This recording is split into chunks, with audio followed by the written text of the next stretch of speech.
Welcome students to नमस्ते physics with Gaur sir. Rotation chapter में बच्चे हमने बहुत कुछ आपको मोमेंट ऑफ इनर्शिया के बारे में बता दिया है। डिफरेंट डिफरेंट बॉडीज़ का मोमेंट ऑफ इनर्शिया कैसे निकाला जाता है ये सब समझा दिया। थ्योरम्स का यूज़ करके, theorems of parallel and theorems of perpendicular axis. ठीक है, तो दोनों थ्योरम्स का हमने एप्लीकेशन बता रखा है। इसके बाद बच्चे मैं कह रहा था आपसे कि Newton's laws of motion and work power energy से थोड़ा सा रिलेट करेंगे, क्योंकि अभी हम पार्टिकल ही चल रहे हैं। अब हम रिजिड बॉडी डायनेमिक्स की तरफ चलने वाले हैं, तो देखते हैं आगे। तो जो बच्चे आज ही ज्वाइन कर रहे हैं उनको मैं बता दूं कि हमारे पास laws of motion, work power energy और मोशन तीनों का ब्लैक लिस्ट कह रहा हूँ मैं तीनों की प्लेलिस्ट बनी हुई है, तो उसको ब्लैक लिस्ट ना करें, उसको पढ़ें। ठीक है, उसको आप रिवाइज करते रहें, लिख लिख के नोट्स बनाएं। चलिए फिर let us go to the video. चलिए बच्चे, इससे पहले मैंने एक बहुत इंपॉर्टेंट पार्ट कराया था, यदि याद हो तो वो था कि हम किसी बहुत ही एक एडवांस लेवल का क्वेश्चन भी कराया था। जरा एक बार देख लो। क्वेश्चन था कि यूनिफॉर्म डिस्क है और उसमें से हमने एक छोटा सा पोर्शन बाहर निकाल दिया और उसका जो नया सेंटर मास था, उस नए सेंटर मास के अबाउट रिमेनिंग पोर्शन का मोमेंट ऑफ इनर्शिया, ये हमने आपको क्वेश्चन था, बहुत ही अच्छा क्वेश्चन था। ठीक है, चलिए अब आगे चलते हैं। अब बच्चे रिजिड बॉडी डायनेमिक्स की तरफ चल रहे हैं।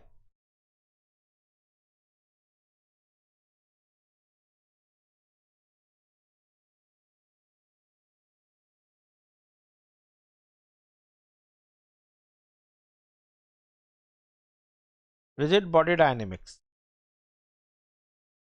क्या कहने का मतलब है? अब तक हम पार्टिकल के लिए चल रहे हैं, आप पूरी ठोस बॉडी के लिए करेंगे।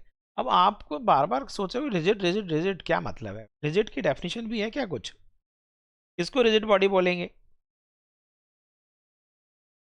बताएं?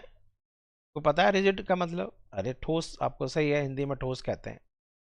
रिजिड बॉडी का मतलब ये होता है कि यदि किस बॉडी पर फोर्स लगाएं एक्सटर्नल, और फोर्स लगाने के बाद भी यदि उसके दो कंस्टिट्यूएंट पार्टिकल्स के बीच में सेपरेशन में चेंज ना आए। ठीक है, जैसे आपके पास एक कोई रिजिड बॉडी है,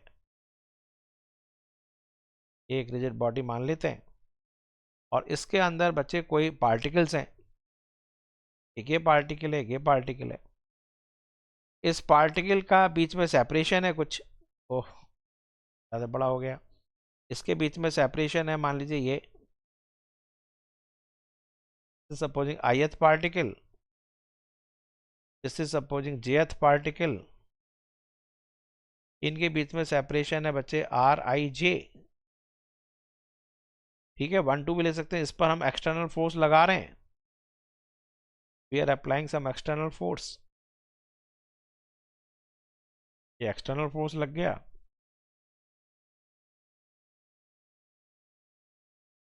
एफ एक्सटर्नल। इस एक्सटर्नल फोर्स लगाने के बाद भी यदि इनके बीच में जो बच्चे सेपरेशन है वो चेंज ना हो, रिजिड बॉडी का मतलब the separation between any two constituent particles, separation between any two constituent particles, between any two constituent particles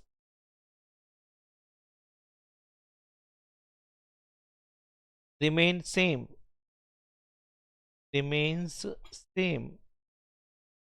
after applying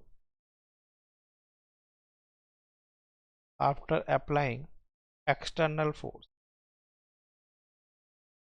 external force लगाने के बाद भी यदि उनके बीच में सेपरेशन में चेंज नहीं आता है, the separation between any two constituent particles remains same after applying external force, तो body is said to be rigid। यदि आपके पास सेपरेशन में चेंज आ जाता है तो फिर बच्चे वो रिजिड नहीं है। ये समझ में आ गया? चलिए अब हमने आपको बताया था कि जो लीनियर मोशन है उसके अंदर जो इनर्शिया है, मास जो है वो मेजर करता है लीनियर इनर्शिया। ट्रांसलेशनल मोशन में, स्ट्रेट लाइन मोशन में कोई बॉडी जा रही है तो उस पर जितना ज़्यादा फोर्स लगाते हैं, जितना ज़्यादा मास होता है उतना ज़्यादा फोर्स लगाना पड़ता है टू चेंज द स्टेट। उसका काउंटर पार्ट था रोटेशन में मोमेंट ऑफ इनर्शिया। ठीक है, उसको याद रखना। अब देखो मैं कुछ बता रहा हूँ आपको, देखना। जैसे अच्छा, एक चीज़ और, एक बात और देख लो, तो बहुत ही इंपॉर्टेंट चीज़ है, उसको भी आप एक बार देख लीजिए। यदि हम किसी बॉडी को रोटेट कर रहे हैं, सबसे पहले आपको ये पता होना चाहिए कि ट्रांसलेशनल मोशन और रोटेशनल मोशन में क्या डिफरेंस आ रहा है। कैसे पता पड़ेगा कि ये ट्रांसलेशनल मोशन है रिजिड बॉडी का और ये रोटेशनल मोशन है? Translational motion and rotational motion of rigid body. Particle के लिए तो आपको पता है दोनों के बारे में, ठीक है, of in case of rigid body. Rigid body समझ में आ गई अब आपको कि सेपरेशन चेंज नहीं होना चाहिए। तो ट्रांसलेशनल मोशन और रोटेशनल मोशन के बीच में रिजिड बॉडी का क्या है? Translational motion and rotational motion in case of rigid body.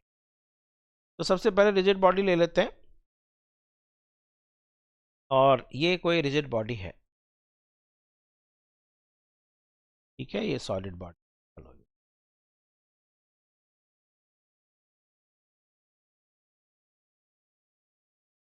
ज़्यादा नहीं लगाते, ये कोई रिजिड बॉडी है। अब देखो यहाँ पर इसको रोटेट कर रहे हैं, अब इसमें कुछ कंस्टिट्यूएंट पार्टिकल्स ले लेते हैं। Let us have some constituent particles, जैसे एक ये है, एक ये है, और एक ये है।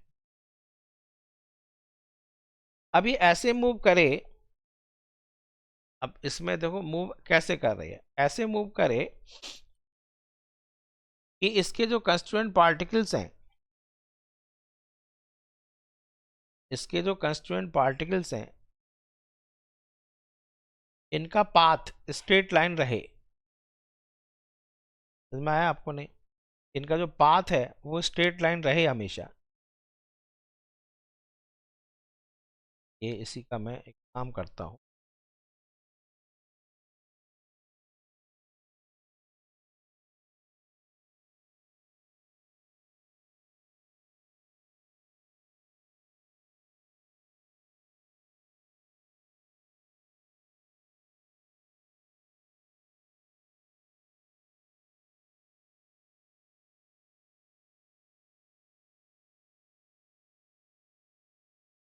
ये सही,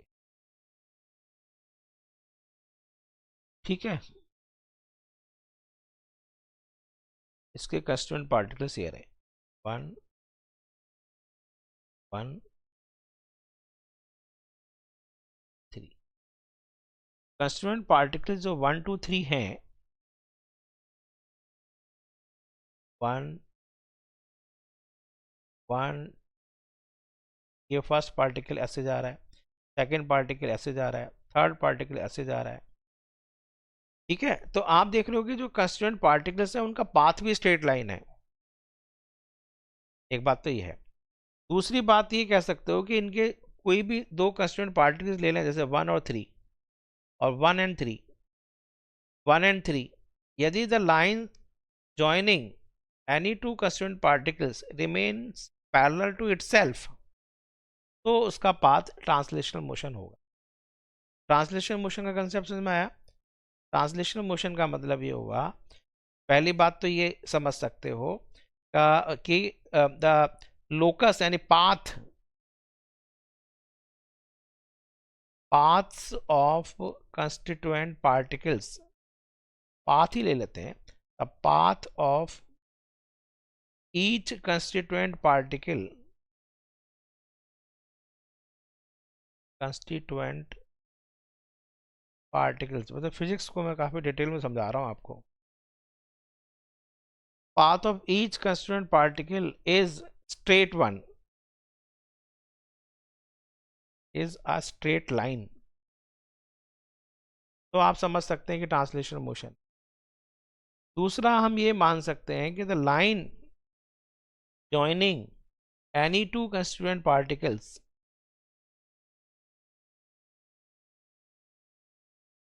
line joining any two constituent particles, the line joining any two constituent particles remain parallel to itself, यदि अपने के पैरेलल रहता है, the line joining any two constituent particles, line joining any two constituent particles remains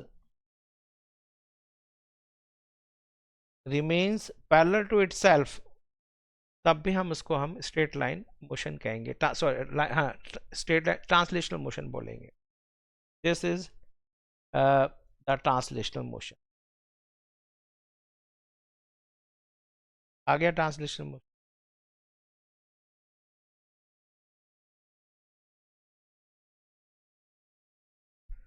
तो ये translational motion की बात हो गई। अब बच्चे रोटेशनल मोशन किसको बोलेंगे?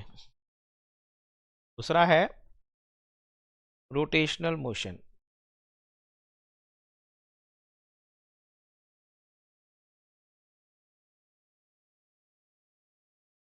रोटेशनल मोशन में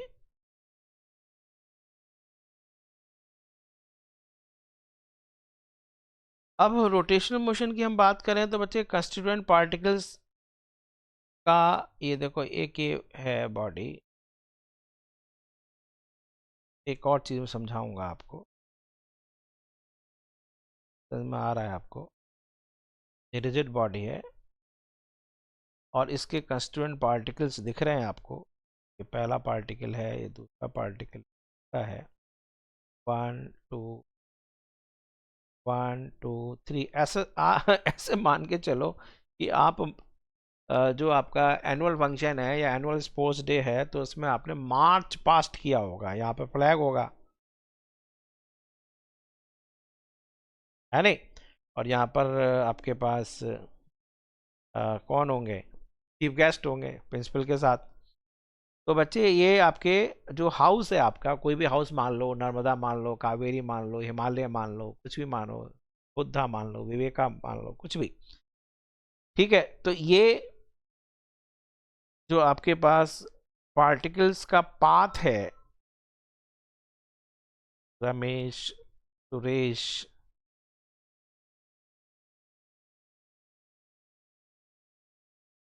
नितेश, ये तीन मान लीजिए एक कॉलम में है, ये मार्च पास्ट कर रहे हैं। तो बच्चे मार्च पास्ट का जो रिजिड बॉडी की मतलब क्या होता है? रिजिड बॉडी का मतलब the separation between any two constituent particle does not change, ये चेंज नहीं होना चाहिए। अब पहली बात तो रोटेशनल मोशन का मतलब जो कंस्टिट्यूएंट पार्टिकल्स हैं उनका पाथ यदि कर्व्ड है, पहली बात। A line joining any two constituent particles does not remain parallel to itself, ये देखो ये लाइन ये है, उसके बाद बच्चे ये ऐसे हो गया, ये आपके पास बॉडी, ये देखो ऐसे हो गई, ये देखो line joining any two constituent, जैसे ये वाला और ये वाला, इसको इसको मिला रहा हूं मैं, इसको मिलाया, तो line joining any two constituent particle does not remain parallel to itself, तो उसको रोटेशन मोशन बोलेंगे, यानी कि द लोकस या path of each particle is not a straight line,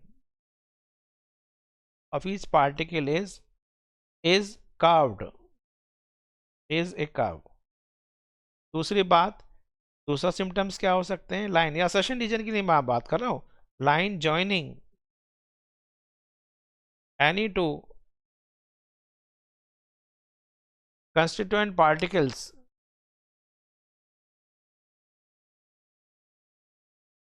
line joining any two constituent particles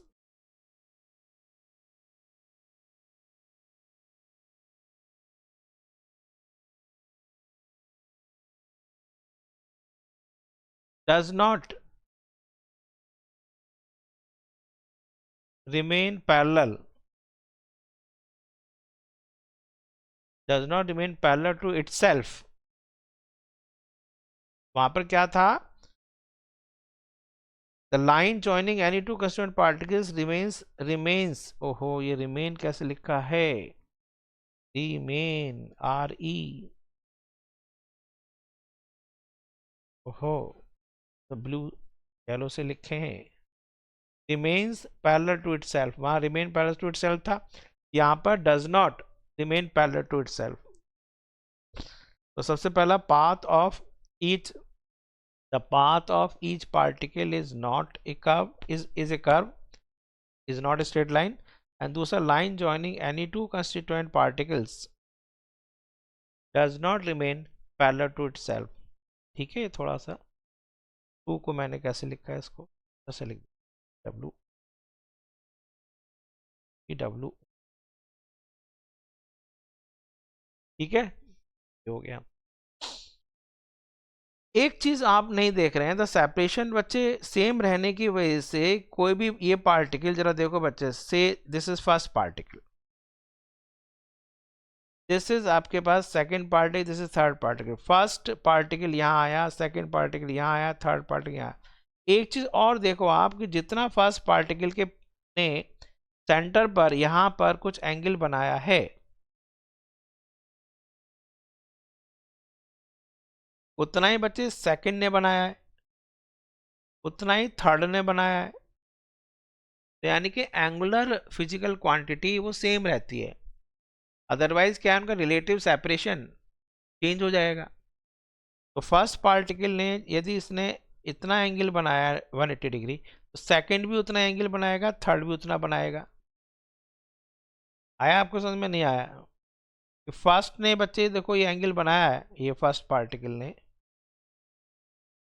centre पर जितना angle बनाया है, सेकंड पार्टिकल ने भी उतना ही एंगल बनाया है, ये वाला। एंड थर्ड पार्टिकल ने भी बच्चे उतना ही एंगल बनाया है सेंटर पर, दिख रहा है ये आपका एंगल 180 डिग्री। तो सबसे इंपॉर्टेंट बात, जो बहुत इंपॉर्टेंट बात है, जो आगे आपको जरूरत पड़ेगी, वो ये है कि एंगल तो सेम बना रहा है, यानी एंगुलर डिस्प्लेसमेंट आप देख रहे हो ना, एंगुलर डिस्प्लेसमेंट सबका 180 डिग्री है, थीटा सेम है, लेकिन इनका लीनियर जो आपके पास डिस्टेंस है, एंगुलर डिस्प्लेसमेंट सेम है, लेकिन आपका जो लीनियर डिस्टेंस है वो बच्चे अलग अलग है। तो लीनियर फिजिकल क्वांटिटी डिफरेंट होती है और एंगुलर फिजिकल क्वांटिटी सेम रहती है। तो इसमें सबसे इंपॉर्टेंट बात यह है कि एंगुलर फिजिकल क्वांटिटीज, ये रिजिड बॉडी की लिए एंगुलर फिजिकल क्वांटिटीज, बच्चे ध्यान रखना, अब मैंने बस चैप्टर पकड़ में आ रहा है। एंगुलर फिजिकल क्वांटिटीज जैसे थीटा, जैसे ओमेगा, जैसे अल्फा, ये आपके पास सेम है for all particles, for all constituent particles of rigid body, but linear displacement, distance, linear speed, linear acceleration, यानी जो linear physical quantities हैं,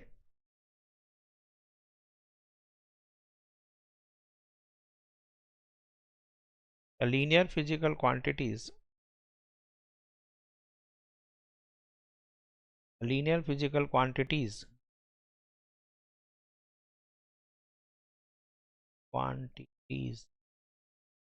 are different.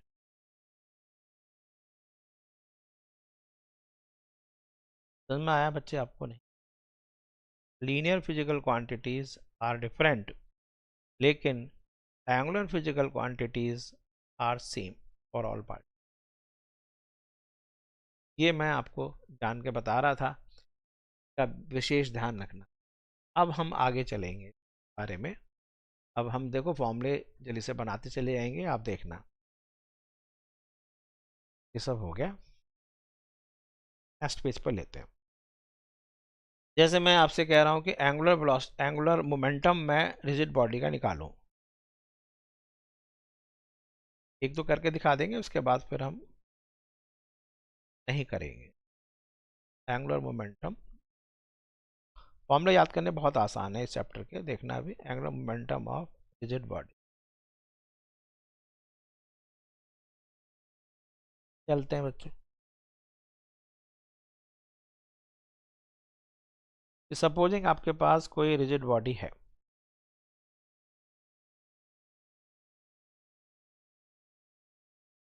और इस एक्सिस के अबाउट इसको आप रोटेट कर रहे हैं, एक्सिस के अबाउट आप रोटेट कर रहे हैं कांस्टेंट ओमेगा से। मैंने आपको क्या बताया था, it is same for all particles. Supposing ये ith पार्टिकल है, बच्चे ये भी सर्किल बना रहा होगा कि रेडियस मान लीजिए RI है। एक तरीका तो ये है। दूसरा तरीका कर सकते हो बच्चे, आप इसमें एक पैकेट ले लो, उससे भी कर सकते हो।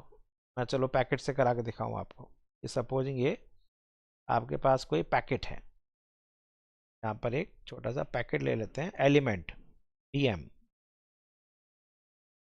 मास एलिमेंट। ये R रेडियस का सर्किल बना रहा है ये भी। तो बच्चे फॉर जो पैकेट है, यानी इसको एलिमेंट कहेंगे, फॉर एलिमेंट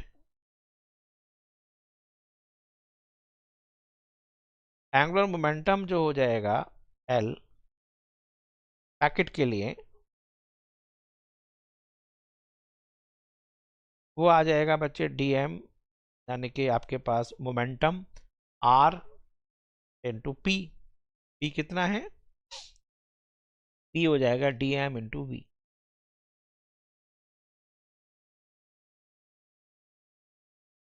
बट ओमेगा सबके लिए सेम है, तो V is equal to R omega.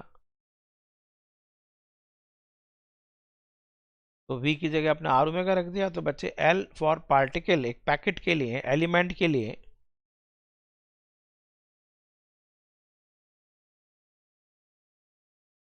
ये हो गया R into DM into V की जगह बच्चे R ओमेगा। ये हो जाएगा DM इंटू R स्क्वेयर। अब पूरी होल बॉडी के लिए यदि आप करोगे, वो आप इसका इंटीग्रेशन कर देंगे, DM into R square into omega for all elements.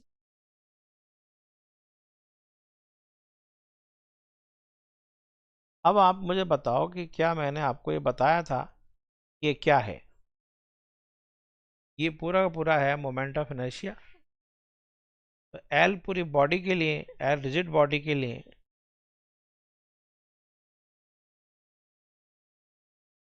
This is equal to I into, सही है?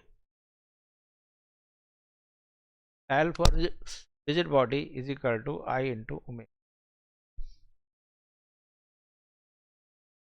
करेक्ट है?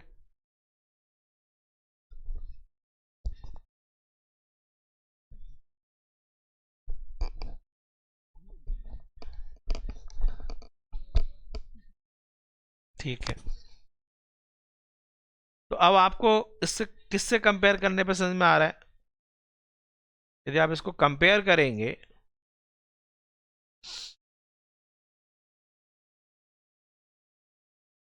Linear momentum is equal to mass into velocity. तो समझ में आ रहा है कि मास का rotational counterpart moment of inertia, linear velocity का rotational counterpart angular velocity.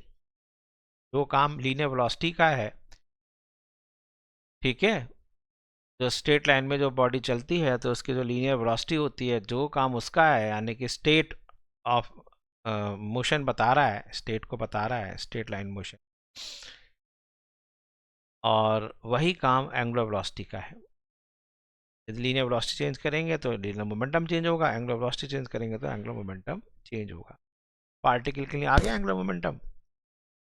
तो अब आप ऐसे ही कंपेयर करके कर सकते हो, चाहो तो आप कंपैरिजन कर लो और डायरेक्ट लिख दो। चलो मैं सीधा ख़त्म करा देता हूँ इसको, चैप्टर को। देखो यहाँ पर ट्रांसलेशनल मोशन सेम है बच्चे, देखो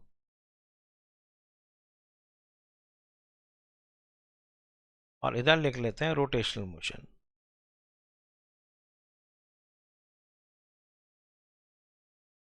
अब इस को आप ध्यान से देखते चले आना, तो सारे फॉर्मूले याद होते चले जाएंगे।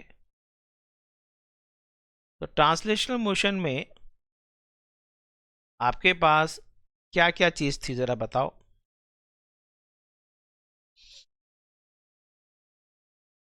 ट्रांसलेशनल मोशन में बच्चे लीनियर डिस्प्लेसमेंट, लीनियर वर्ड था, लीनियर डिस्प्लेसमेंट,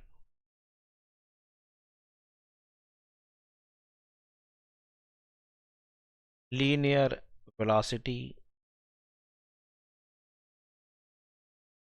लीनियर एक्सेलरेशन,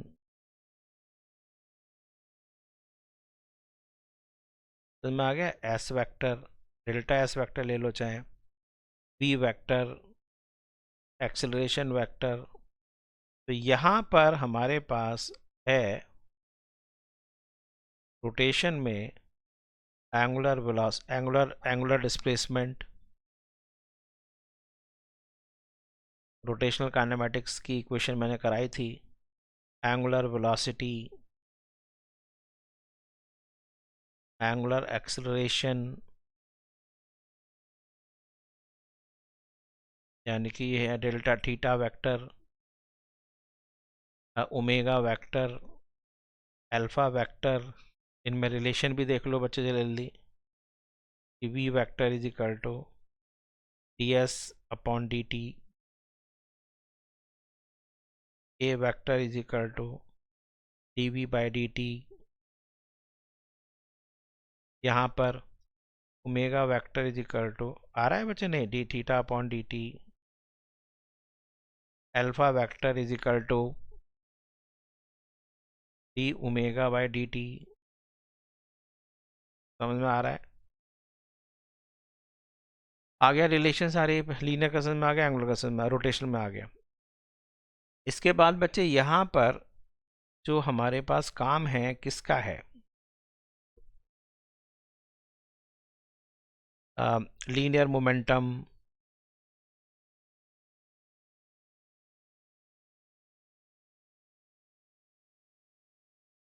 तो यहाँ पर है बच्चे क्या, बोलो, एंगुलर मोमेंटम।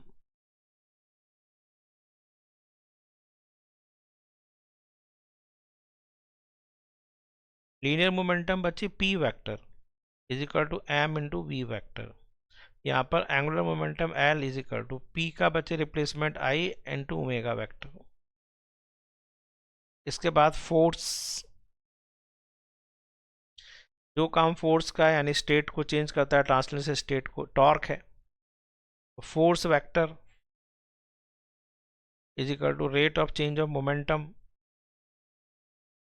मैंने आपको यहाँ टॉर्क का डेरिवेशन करा दिया था पार्टिकल के लिए, D L by D T.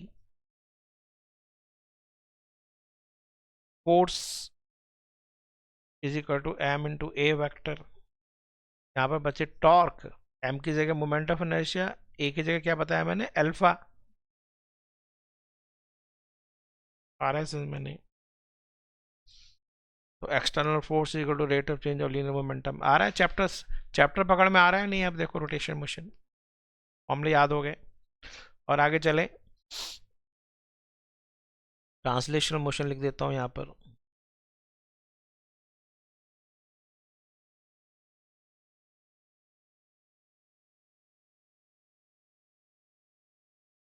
और यहाँ पर लिख देते हैं रोटेशनल मोशन।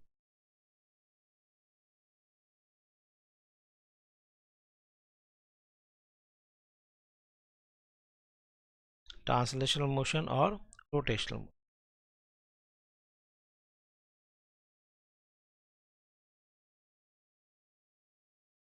अब जैसे मैंने आपको दो चीज़ें तो बता दिया, इसके अलावा बच्चे अब आपको मुझे बताओ क्या क्या चीज़ें पता हैं।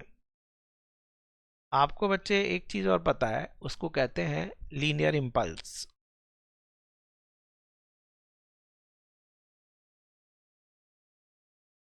हम सीधा लॉज ऑफ मोशन और रिवाइज हो रहा है।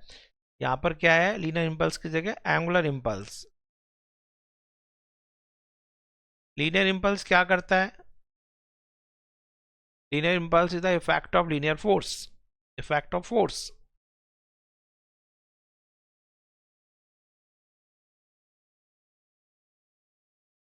एंगुलर इम्पल्स क्या है? Effect of torque. Linear impulse J vector, change in linear momentum.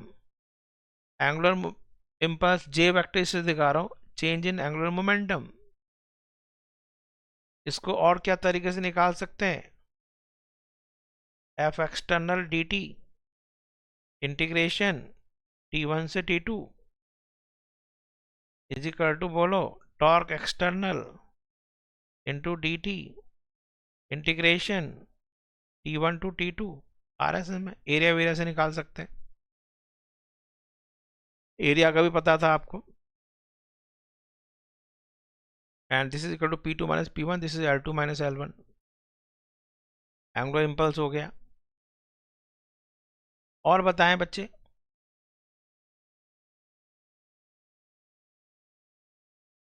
और क्या पढ़ा है आपने?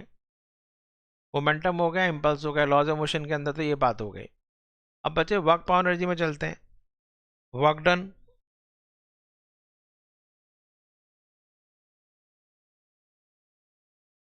यहां भी वर्क डन चलेगा।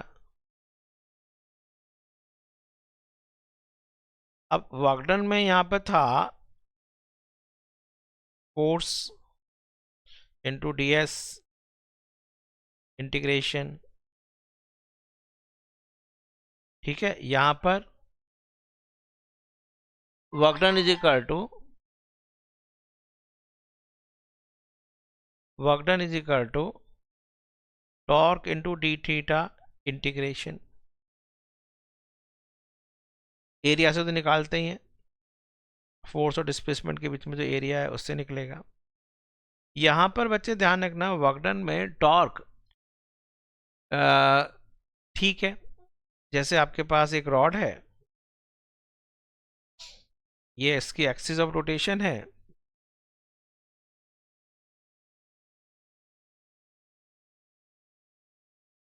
और इस पर बच्चे फोर्स लगा रहे हैं और ये घूम रहा है, और घूमने की वजह से सपोजिंग यहाँ तक पहुँच गया रॉड, ओ ए, ओ ए, फोर्स तो लगाए रहे हैं लीनियर फोर्स, ये टेंजेंशियल फोर्स, तो ये डी थीटा आ गया। तो work done is equal to torque into D theta integration से कर लेंगे। इसके अलावा बच्चे आपके पास और क्या था, बोलो? मैंने बताया था वैट लगाओ। जो बच्चे नहीं, जिन्होंने नहीं पढ़ा है, मैंने बताया वैट से क्वेश्चन करते हैं। वर्क, सॉरी वर्क डन नहीं, work energy theorem, work energy theorem. तो यहाँ भी बच्चे वर्क एनर्जी थ्योरम आती है।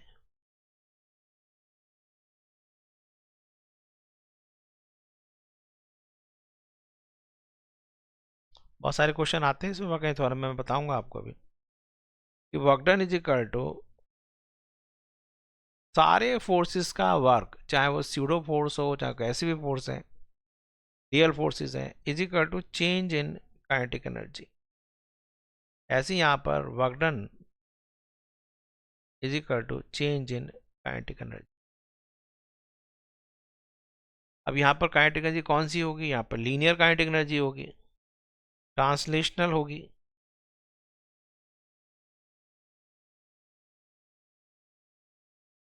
यहाँ पर बच्चे रोटेशनल होगी। यदि हम यहाँ पर वर्क डन बाय टॉर्क कर रहे हैं तो,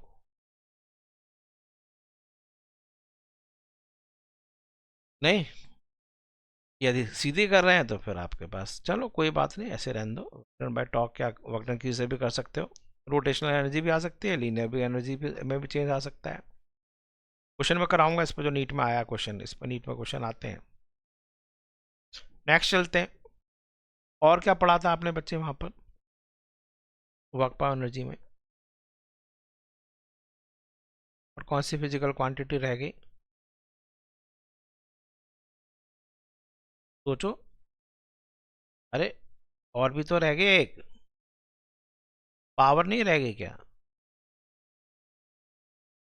पावर भी तो है। तो पावर बच्चे वहां बताओ, लीनियर ट्रांसलेशन मोशन में पावर। अब यहाँ पर पावर एवरेज यदि हम बात करें,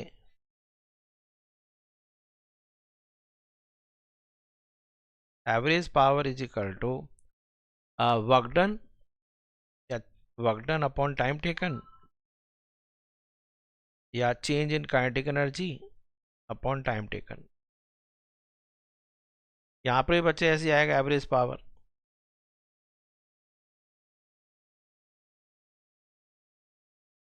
power average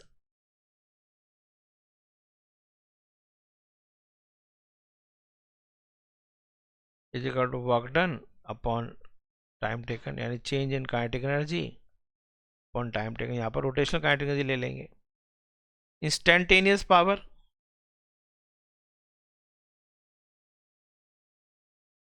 is equal to d डब्ल्यू बाई डी टी। यहाँ पर power instantaneous is equal to d डब्ल्यू बाई डी टी। आ रहा है बच्चे समझ में आपको सारी चीज़ें? सारे हो गए फॉर्मूले? कोई फॉर्मूला बचा क्या? और कोई बचेगा तो यहाँ लिख लेंगे, मैं इसको छोड़ देता हूँ अभी, यहाँ नीचे छोड़ देता हूँ। चलो अब आपको मैं क्वेश्चन कराऊँ, न्यूमेरिकल करके देखो, जो नीट में कई बार क्वेश्चन आया है।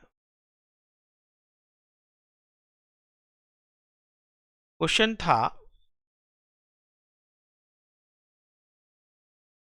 कि एक हमारे पास रॉड है, बहुत आई है क्वेश्चन, कितनी बार आया क्वेश्चन पता नहीं, आता रहता है ये क्वेश्चन आता है। एक रॉड है और इस रॉड का ये O पॉइंट है, ये A पॉइंट है, और बच्चे इसको इन्होंने ऐसे रोटेट करा दिया, और ये जो O है ये फिक्स रहता है, ये आपका नहीं हिलता है। ये हिंज मान लो इसको, ये फिक्स है। और ये मतलब एक्सिस, फिक्स एक्सिस हो गई। केवल ये इसका ए एंड इधर जा रहा है और घूमकर यहां पहुंच गया।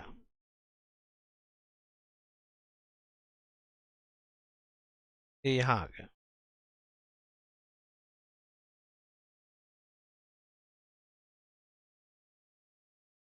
ये आपके पास ए यहां पहुंच गया, ए डैश। अब ये कह रहा है कि यदि आपके पास रॉड इनिशियली वर्टिकल थी और बाद में ये हॉरिजॉन्टल हो गई, the foot of the rod does not slip. ठीक है, if foot of rod does not slip, find linear velocity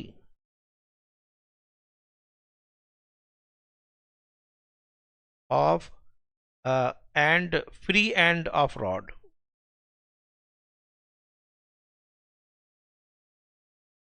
When rod when it and A strikes ground, strikes floor. ये है क्वेश्चन।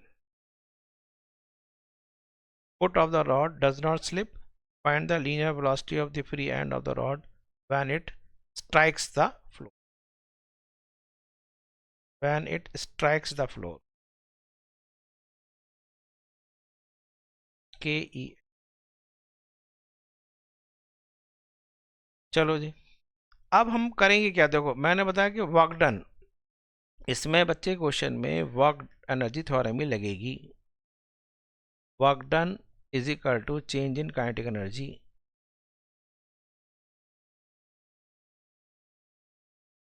अब वर्क कौन कर रहा है यहाँ पर, जरा देखो, ये इसका सेंटर ऑफ ग्रेविटी है। सेंटर जैसे मैंने आपको वहाँ कराया था, इसमें एक चेन है, चेन स्लिप हो रही थी वर्क पावर एनर्जी में। एक bucket full of water is being lifted with A massive rope. Compare करके बता रहा हूँ आपको, तो वर्क पावर एनर्जी के उस चैप्टर को देख लेना, प्लेलिस्ट के अंदर है, ठीक है, जिसमें मैंने वैट लगाया होगा, या फिर work done by varying force, work done by extended body वहाँ कराई है। तो work done is equal to change in kinetic, work done बच्चे ग्रेविटी कर रही होगी, देखो mg नीचे लग रहा है इसका। इस रॉड की जो यूनिफॉर्म रॉड है, इसका मास m है, लेंथ l है। जब ये यहाँ पे पहुंचा होगा, ये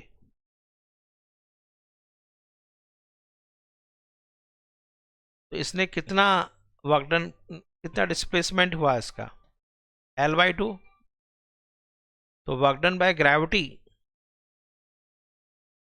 कितना हुआ होगा बच्चा, work done by mg is equal to mg into displacement in the direction of force. Force इधर है, ओ, तो डिस्प्लेसमेंट भी उधर ही करेंगे। तो mg इंटू, एक मिनट थोड़ा हिल गया है, तो mg into L/2 is equal to change in kinetic energy K2 minus K1।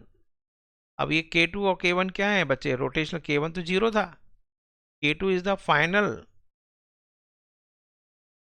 Rotational kinetic energy about of rod, about o. तो K2 कितना हो जाएगा, half moment of inertia of the rod about O into omega square. लेकिन मैंने आपको बताया था कि ओमेगा, ये देखो इसका ओमेगा तो हर पार्टिकल का सेम रहेगा, लेकिन V is equal to R omega, V of A, A point यहाँ पहुंचा है, इज इक्वल टू आर की जगह L इंटू ओमेगा। इसका मतलब हमारे पास आ गया mg into L/2 is equal to K2 minus K1। K2 है आपके पास हाफ इंटू आई है बच्चे 1/3 m, m की जगह i, half M B square, half 1/3, sorry 1/3 i into L square into L square into, एक मिनट, नेक्स्ट पेज पर करते हैं इसको, या नहीं है तो वर्क डन, एक मिनट नेक्स्ट पेज पर ले लेते हैं।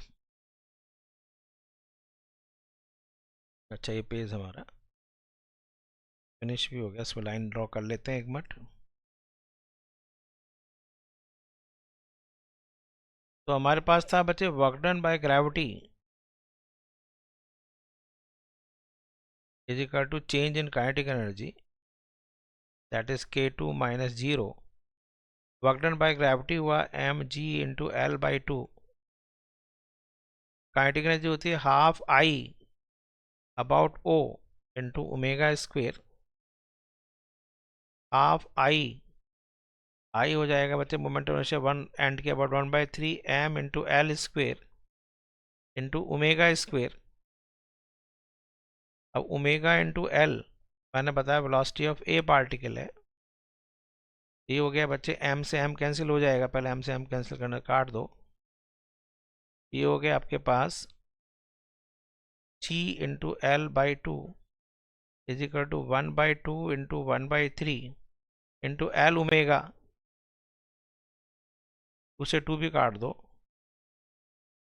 तो ये बच गया आपके पास g into L is equal to 1/3 into velocity of a का square, velocity of a is equal to 3gl under root. ये क्वेश्चन बच्चे बहुत बार आया, अनलिमिटेड टाइम्स आया है। तो देखा बच्चे, आज हमने रोटेशन में जो रिजिड बॉडी डायनेमिक्स है उसके जो सारे फॉर्मूले हैं, ऑलमोस्ट सारे फॉर्मूले मैंने आपको बता दिए, और याद करने आसान है। केवल आप ट्रांसलेशनल मोशन से कंपेयर करो। मास की जगह मोमेंट ऑफ इनर्शिया ले लो, लीनियर वेलोसिटी की जगह एंगुलर वेलोसिटी ले लो, लीनियर एक्सीलरेशन की जगह एंगुलर एक्सीलरेशन ले लो, लीनियर डिस्प्लेसमेंट की जगह एंगुलर डिस्प्लेसमेंट ले लो, काम खत्म। इस तरह से फॉर्मूले याद हो जाते हैं। ठीक है, अभी चैप्टर में थोड़ा सा स्पेशल पार्ट रह रहा है अभी, बहुत ही स्पेशल पार्ट, तो मैं इसको भी यहीं फिनिश कर रहा हूँ। इसको रिवाइज करिए। ठीक है, कीप फिट, कीप हेल्दी।